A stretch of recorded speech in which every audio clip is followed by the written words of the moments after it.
Marketing agencies are dead. The old era of marketing is dead. Here's why. Marketing agencies are dead. I may not entirely agree that they're dead, but they could be dying. Chosen one, I'm dying. Here are 3 tips for you to look for when searching for an agency or a partner. In fact, that partner or agency may not be what you're looking for after all. These aren't the droids we're looking for. Lights, camera, business.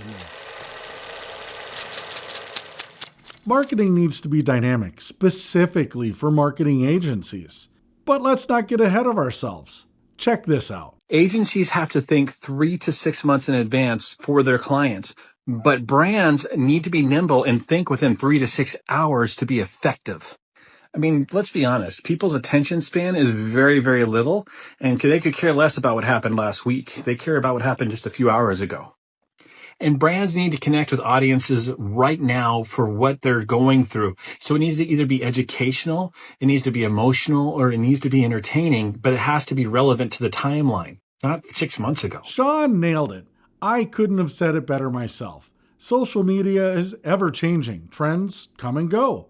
Companies that have the ability to write, film, and export content in a matter of days are where the industry is heading. Businesses have to be nimble and quick. Speaking of that, The biggest brands in the world are abandoning traditional marketing techniques. The old world of PPC, SEO, targeted ads, it's over. It's just not working anymore. It's boring to consumers, and every big brand and business is doing the same thing. So it's incredibly hard to be competitive in that space. Now, what's interesting about this is it's opened up a multi-billion-dollar opportunity in the space of marketing. But ironically, digital marketers and social media marketing agencies have almost zero hope of capturing any of that opportunity. Because the ones who are poised to make a killing in the next 10 years are the video production studios. It's the storytellers who are going to own the next decade. Christopher Claflin hit the nail on the head. Time and time again, we see businesses paying marketing agencies to market them or their brand, and marketing agencies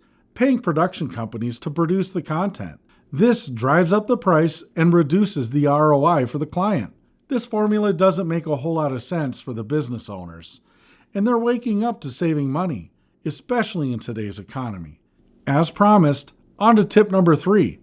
What do successful marketing agency owners have to say about this? So I actually built an agency. I invested £400 in 2011 and I sold the agency in 2021 for 8 figures to a private equity group. If I was to build that agency again now, I would do it fundamentally different. So back then we did do SEO, we did do PPC because it was new to the market and brands were struggling to do that in-house. Whereas it's been around for a long time now, and so they've got a lot of people who can do that in-house and they can do it well in-house. So if I was to start an agency today and I wanted to build a company that made millions of pounds a year, I would focus on being at the intersection of creative and ads. And so I would build a small production studio, so predominantly focused on video.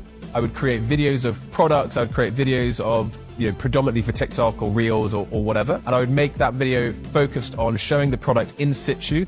I would then work with influencers to create content alongside influencers who use the brand. And then my proposition to brands would be, hi, pay us this sum of money plus some ad spend. We will create you this incredible content that can live on your channels and on the influencers' channels, which will get you X exposure. But also we can manage the ad spend for you through the influencers' accounts as well. So I'm able to guarantee you X many views on your product, and so forth. Chris Donnelly is on point when it comes to PPC and SEO. Brands and companies now typically have a strong handle on this in-house, and they don't need to be paying a third party to manage and monitor this. However, he does come back around to the production studio aspect to remain nimble and flexible, ensuring an increased ROI for the client. These are only a few reasons why I feel companies need to partner with production studios and not marketing agencies. If you like this kind of content, please make sure to like and subscribe to stay current for all your business needs. I thought that went well.